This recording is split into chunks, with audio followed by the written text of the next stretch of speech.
It is this understanding, it is this revelation that has made America an exceptional nation, and indeed the exceptional nation in the history of the world.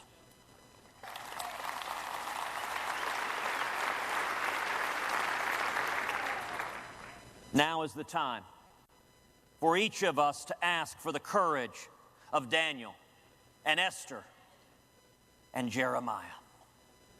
This is about freedom-loving people of faith versus those who want to silence our faith and take away our freedom. History shows us that in order to gain control of the people, you must first destroy their moral fiber, destroy their faith. But what scares the extremists the most is that there are more of us than there are of them.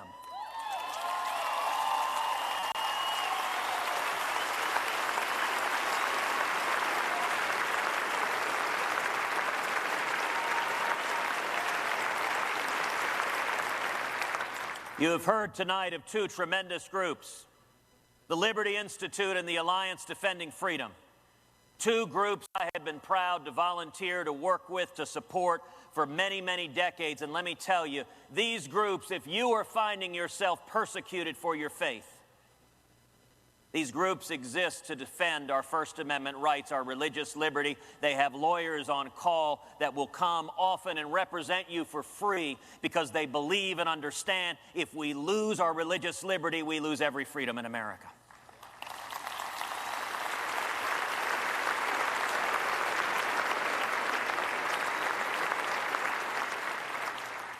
Many of you know my father, Raphael, is a pastor.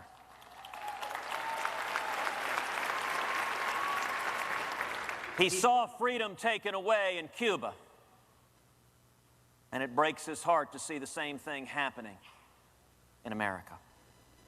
My father travels around the country. He's 76 years old, and he's on the road 7 days a week with the energy of a teenager. And he delivers a tough message, especially to fellow pastors. And that he stands and addresses pastors and tells them, if you look at the plight of the nation, no one bears more responsibility than the pastors. If the flock stumbles in a ditch, you don't blame the sheep. You blame the shepherd. In this country right now, there are roughly 90 million evangelical Christians. In the last election, 54 million evangelicals stayed home. 54 million. You wonder why we have a federal government that comes after our free speech rights, that comes after our religious liberty, that comes after life, that comes after marriage, that comes after our values. It is because 54 million evangelical Christians stayed home. Well, I'm here to tell you, we will stay home no longer.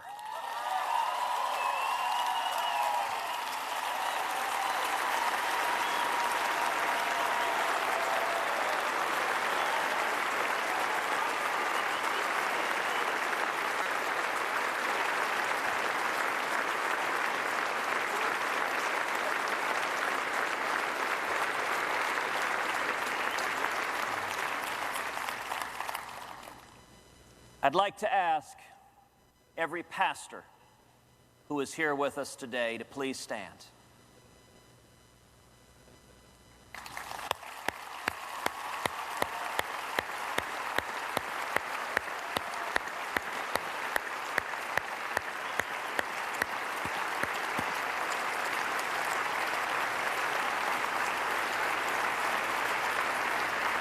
Thank you.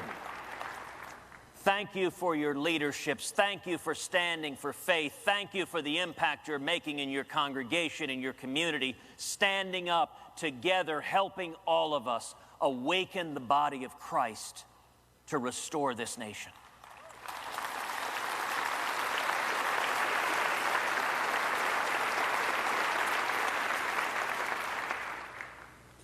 We are building an alliance of pastors with a pastor and faith leader in each of the 99 counties across the state of Iowa.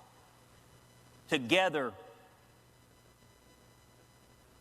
we will stand up and we will show up. We are a self-governing people, and we will defend our liberty.